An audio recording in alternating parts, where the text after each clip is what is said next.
Mana kana mootummaatu irraa diigeessanitti hin fakkaatin namuma dhuunfaatu mucayyoo kanarraa jechuudha mana bilokkeettiidhaan ijaarte itti dadhabde irraati diiganii halkan tokkotti jechuudha. Dhugaa biyyis badeeraa. Ijoolleen keenyis dhugaa waaqa baay'ee abdii kutannaa keessa jiru. Itti daddabee guyyaa meeqa guutuu akkasitti ijaarutti jiru na jalaa diiganii jechuudha. Edda giseenanii mana sa'a sagalitti manatti galee akkanatti na jalaa diiganii jechuudha. Kunuu akkanatti harkaadha. Asii mana kana hunda ijaarame asii ni agartanii ji'a kana guutuu akkanatti diiganii caccabsanii bulikeeta lafatti guuranii jechuudha. Isin akkanatti harkaa jechuudha. Hordoftoota fi daawwattoota kiyya ilmaan Oromoo warreen addunyaa gubbaa idil gubbaa jirtan akkanumatti na harkaa jechuudha. Bulikeeta kana yoo xiqqaatte maallaqa meeqaan itti baase jaarmee kuulii wajjin walitti dabalatee jechuudha. Halkan dalaadha halkan sa'a sagalitti nasii ka'ee galee manatti akkamitti nu dhiiftee nama biraa daleessista. Nagaan isin baay'atu hordoftoota yeroo mul'ata akkam jirtu nagaa keessa miti nagaa kootii miidhamni obboleettii kana dhugaa baay'ee tokko natti dhaga'ame jechuudha. Keessumaa immoo nama mana baay'ee diigameera karaa mootummaa jechuudha. Dhugaa dubbachuuf hankoollee lafti qabamee jira jechuudha Buraayyuu keessa sababuma harka mootummaatiin garuu haa ta'u malee waaqayyo haa galatu irratti hin ijaarre. Garuu kan mucayyoo kanaa jechaadha. Kan mucayyoo kanaa nama dhuunfaatiin akkuma isheen sagalee ishee keessatti dubbatte jechuudha. Nama kanaan dura kontiraataa nama kana mana kana ijaaruudhaaf jechuudha. Kontiraata itti laattee turte jechuudha. Nama ogeessa jechuudha. Viidiyochi baay'ee dheeraadha. Ani immoo viidiyoo guutuu jechuudha. Isinii maxxansuu hin dandeenye gara dhumaatti garuu sagalee ishee isiniin ka'a jechuudha. Ragaa qabatamaadha jechuudha. Baay'ee nama dhiba.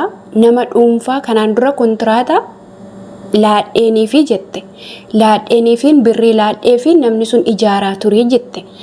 Achi booddee immoo hojiin harkaa deemuu didennaa maallaqa dhabeen nama sana hojii kana dhaabii boodan itti xumuradhaa qarshii naaf deebisi walakkaasaa hamma ijaarte keessaa fudhadhuun jedhee jette.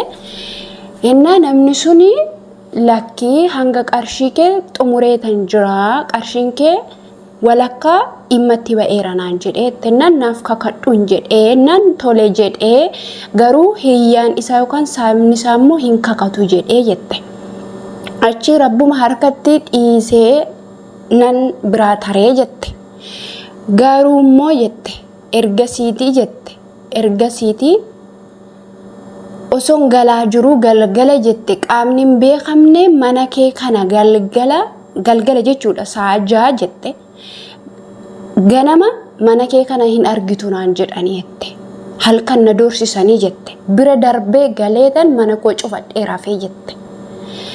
Kuni eessattidha? Magaalaa Adaamaa keessatti. Taateen kuni magaalaa Adaamaa keessatti ishee mudate jechuudha. Mucayyoo kana dammoo magaalaa Adaamaa alattuu magaalaa Adaamaa miti jette. Reefuun gara biyya kanaayyuu dhufaa jette. Biyya Arabaa keessa teessee waggaa hedduudhaaf isayyuu meela mana bilokkeetti qulqulluudhaan sibiilaan kan isheen ijaartettu. Kun egaa yoo xiqqaate miliyoona meeqa ishee fudhata? Lafa seera qabeessa bittee waan hundumaa xumurattee manarratti ijaarrattee haala kanaatiin halkan tokkotti jechuudha. Halkan tokkotti na doorsisanii jette. Ganama sa'a 9 yeroon ka'ee dhaqu jette akkasitti daaraa ta'ee jira jette. Gaafanii poolisii qabsiisee itti yaadhee gara mana seeraa dhaqu ragaa qabatamaa fidinaan jedhanii jette. Ragaa qabatamaa fidinaan jedhanii jette. Biyyittiin otoo ati nama ajjeestayyuu ragaa tokko malee namni dhimma kosii jedhee siif dhimmu hin jiru jette. Kunoo harka nama dhuunfaatiin jechuudha. Otoo seerri bira hin ga'iin itti dadhabdee qabeenya ishee seera qabeessaatiin kan ishee godhattee osoo ijaarrachaa jirtu haala kanaatiin halkan tokkotti jechuudha. Dhabdee bulte jechuudha. Nama sana beektaa jennaan ijoollee warri liivirra jiranii mucayyoon kun liivirratti kan isheen dubbattu eeyyee nama sana nan beeka. Namni suni yeroo dhiyoo biyya fagoorra ture yeroo dhiyooyyuu dhufee jette. Ilaala amma nama sana beekti nama isheerraa diige garuu gaafa harka seeraatiin axxee nama sana gaafachiifachuudhaaf jettu ragaa malee homaa gochuu hin dandeenyu jedhe mootummaan. Isinii galee akkasitti osoo nama qabeenya ishee kana irraa diigee beektu akkasitti otoo miidhamtee jirtu seerri nama kana osoo waa tokkoon go'in jechaadha. Akkasitti mucayyoon bakkeetti hafte yookaan qabeenya isheetti nafne yookaan nama sana harka seeraa jala galfatteellee laphee isheen ciibsanne jechuudha. Baay'ee nama gaddisiisa. Taateen biyya keessatti ta'aa jiru baay'ee tokko nama gaddisiisa. Haa ta'u malee jechuudha. Ammani fakkeenyaaf ogeessa tokkotti bitee haga ga'oosaa hojjetee qarshiisaa fudhatee isa kaan immoo hojii koo hojjetadhee yeroon qarshii argadhetti mana sana itti fufachuu nan danda'a. Garuu akkamitti unu dhiistee nama biraa hojjechiistu yookaan dalagsiiftaa naan jedhanii jette sagalee ishee gara jalqabaa dhaggeeffattaniittu akkamitti unuun dhiiftee nama biraa hojjechiifta jedhanii akkas na godhanii jette.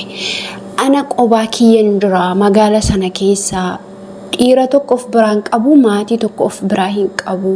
Qofaatti na argatanii akkas na godhani jette baay'ee tokko dhaarii dhugaa dubbachuuf baay'ee tokko dhaarii jechuudha. Otuma ta'eyyuu qabeenya nama tokko ragama qabatamaa otoo ta'uu baateyyuu otoo seerri keenya marmaraa gaarii tokko godhee informationii tokko jechuudha otoo dhugumaan ashaaraa tokko ilaalanii dhugaa seerri bulchiinsa biyya sanaa lafitti sana akkamittiin akka hoogganu otoo irra ga'e dhugaa takkaatti namni kun qabamuu hin danda'a. Akkasuma immoo halkan namoota doorsisan sana ragaa qabatamaatiin tokkoon seerri qorate irra ga'uu danda'a. Garuu maal godhure hundumtuu bishaan itti jalaa naqe hundumtuu ragaa bichaa barbaade hundumtuu qabatamaa barbaade jechuudha. Akkasitti obboleettiin kun bilaasha taate jechuudha. Baay'ee nama ajaa'iba baay'ee nama gaddisiisa jechuudha. Yeroo ammaa kana keessatti haala miidiyaa irratti yeroo argitani mootummaan mana nama hedduu diigaa tureera. Kuni maarraa kan ka'e lafti sun pilaana hin qabu kaartaa hin qabu lafa seera qabeessaa ta'uu dhabuurraa kan ka'e mootummaan nurraa diigeera jechuudha. Har'aanii lafa abbaa kaaree 400 jechuudha. Buraayyuu keessatti harka mootummaatiin na jala qabamee taa'aa jira jechuudha. Isaarraa kana. Garuu maal godharee na abbaan fooqii meeqaayyuu irraa diigama. Kuni humna mootummaatii yoo ta'e illee nama mee sagalee shaggeeffadhaa beeknu. Na eeggatanii mana kanaaf ootaa yoo ati mana sanburu ganama itti hirribarraa kaate ni agartanaan jedhee jaachaa na godhanii ceetii mana seenee cufadhee rafyan ganama kana manni kiyya lafa jiru kanan dhufu poolisiin qabsiisee oguu waajjira geesse waajjirri poolisiidha ragaatti qabdanaan jee ragaatti hin qabu halkan za'a sagaleetti kana godhanii maaliin godhuu danda'a. Kun akkuma sagalee ishee dhaggeeffattan kana jechuudha. Dhugaa dubbachuuf otuma jechuudha. Nama walitti bu'ee yookaan immoo nama qiimii walirraa qabu lola addaa walirraa qabu otoo ta'ellee aajaasaa yookaan gumaasaa baafachuuf nama jechisiisa. Garuu sababa xinnoo kanaaf dadhabbii obboleettii keenya biyya Arabaa keessa xaartee waggaa hedduudhaaf rakkattee maallaqa salphaa miti obboloota kun mee mana isaa jedhaa lafa isaa jedhaa mee meeshaa kana jedhaa mee walitti mee yaadaa mee ofuma keessan mee yaadaa maallaqa meeqa itti bahimee jedhaa yeroo ammaa kana waan salphaatiin mana ijaaruun hin danda'amu. Garuu cubbuu guddaa dhugaa akkatti ta'u shakkiin qabu. Har'a itti fakkaatuyyuu dubartii homteerra hin jirre tokko haala kanaatiin dararuu jechuun fuula waaqayyootti illee isaan gaafachiisa jechuudha. Yoo harka seeraatiin illee furmaata abdee waaqayyoo dafqa obboleettii kana dhugaa lafa hin buusin. Baay'ee namatti dhaga'ama. Isa beela'etu beeluu namaa beeka, isa dheebotuuti dheebuu namaa beeka. Biyya Arabaa keessa turre hagam akka obboleettiin kun dadhabdee itti fiddu baay'een keenya hin beekna jechuudha. Baay'een keenya hin beekna.